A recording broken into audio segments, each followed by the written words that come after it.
ఈరోజు కూర బంగాళాదుంప కూర. బంగాళాదుంపలకు కావాల్సిన ఐటమ్స్: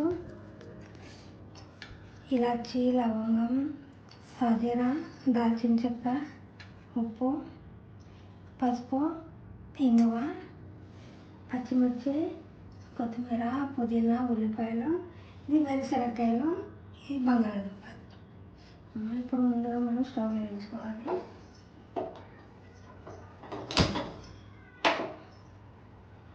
స్టవ్ కాస్త సిమ్లో పెట్టాలి.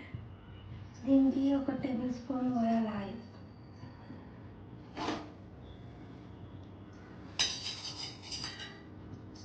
టేబుల్ స్పూన్ ఆయిల్ పడుతుంది.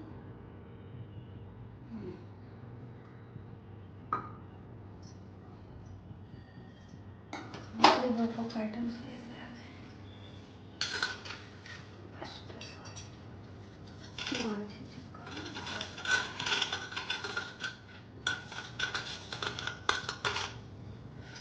ఇలాచీ, ఆయిల్ తగినప్పుడు 10 రూపాయలు లేదా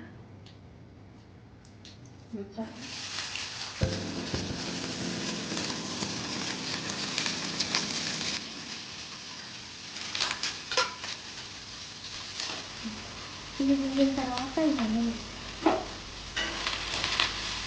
ఉల్లిపాయలు వేయాలి.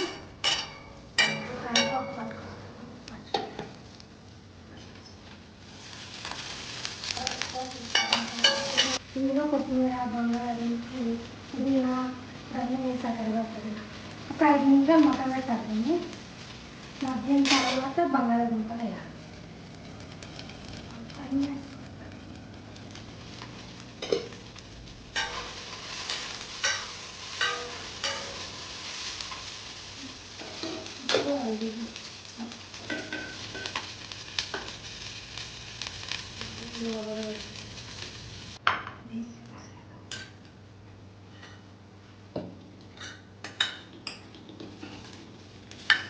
ఇప్పుడు వేడి బంగాళాదుంప కూర రెడీ. కలిపి పెట్టేసుకున్నాం అనుకో, ఒక 10 నిమిషాలు మనం కలిపేసుకొని పెట్టేసుకుంటే 10 నిమిషాలలో పూరీలు అయిపోతాయి. వేడి కూర ముందు చేసి పెట్టేసుకోవాలి. ఫస్ట్ పిండి కలిపేసేయాలి. పిండి కలిపేసి కూర చేసేసుకుంటే మొత్తం వేడి తినేయచ్చు, మంచిగా ఉంటాయి. నూనె ఎక్కువ వేయద్దు అన్నమాట. మనం వేయించిన నూనెలు ఎక్కువ రోజులు వాడడం ఆరోగ్యం ఖరాబ్ అవుతుంది. 1-2 రోజులు 3 రోజులు వాడుకోవచ్చు, అంతకంటే ఎక్కువ వాడదు. బయట ఐటమ్స్ తిన్నామనుకో, వాళ్ళు ఏం చేస్తారంటే వేయించిన నూనె ఉంటుందా, ఆ నూనెనే యూజ్ చేస్తుంటారు వాళ్ళు రోజు తరబడి. మళ్ళీ రేపు అందులోనే ఫ్రెష్ నూనె పోస్తూ ఉంటారు. దానివల్ల బయట నూనె ఐటమ్స్ అయితే అస్సలు తినదు. ఎందుకంటే వాళ్ళు నూనెని పారబోయరు. అంటే ఇంట్లోకి 1-2 రోజులు వాడేసుకుంటే ఏం కాదు. హరే కృష్ణ. పిండి కూడా నేను మంచిగా హెవీ పట్టిస్తాను. మంచిగా గోధుమలు తీసుకొని అట్లా పట్టేయడం వల్ల ఫ్రెష్ ఉంటుంది. చపాతీ కూడా బాగా వస్తుంది. కొంచెం బొబ్బర్లు కలపాలి.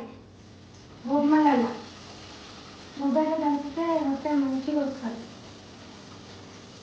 బాగుంటుంది. పూరి కూడా బాగుంటుంది. చపాతీ కూడా బాగా ఉంటుంది. అంటే నేను చాలా మట్టుకు విసిరిపిస్తాను గోధుమలలో. ఆశీర్వాద్ పిండి అయినా పర్వాలేదు, బాగానే ఉంటుంది. ఏంటంటే నేను విసిరిపిస్తే ఇంకా బాగుంటున్నాను. చూడండి, ఒక 10 నిమిషాలు కష్టపడాలి, సూపర్ ఉంటాయి. పిల్లలకైతే ఇంట్లో చేసినవి పెట్టాలనుకుంటుంది, పెడితే మంచిగా ఉంటుంది. వాళ్ళు ఫస్ట్ నుంచే ఇంటి తిండికి అలవాటు వస్తే పిల్లలు బయట తిండి తినరు అసలు. ఇప్పుడు ఏం చేస్తున్నారంటే అందరు పెద్దవాళ్ళే బయట తింటుంటారు. ఇక పిల్లలకు కూడా అదే అలవాటు అవుతుంది. అందువల్ల ఆరోగ్యాలు ఖరాబ్ అవుతున్నాయి. ఇప్పుడు వర్షాకాలం, చలికాలం వచ్చిందనుకో, హాస్పిటల్లో ఫుల్ గిరాకీలు అవుతున్నాయి. వాళ్ళు బతుకుతున్నారు. నిజంగా హాస్పిటల్ డాక్టర్లు బతుకుతుండ్రు. అంటే మనం బయటే తింటారు కదా, ఆయిల్ ఫుడ్స్ అవి ఇవి, పిజ్జాలు, బర్గర్లు కూడా అసలు తినకూడదు. వాటితో కూడా ఆరోగ్యాలు దెబ్బతింటాయి. కొంచెం కష్టపడి ఇంట్లో వేడి ఆలు బజ్జీలు కానీ, పకోడీలు కానీ, మిర్చి బజ్జీలు కానీ మనం చేసుకోవచ్చు. ఆలు కూర రెడీ.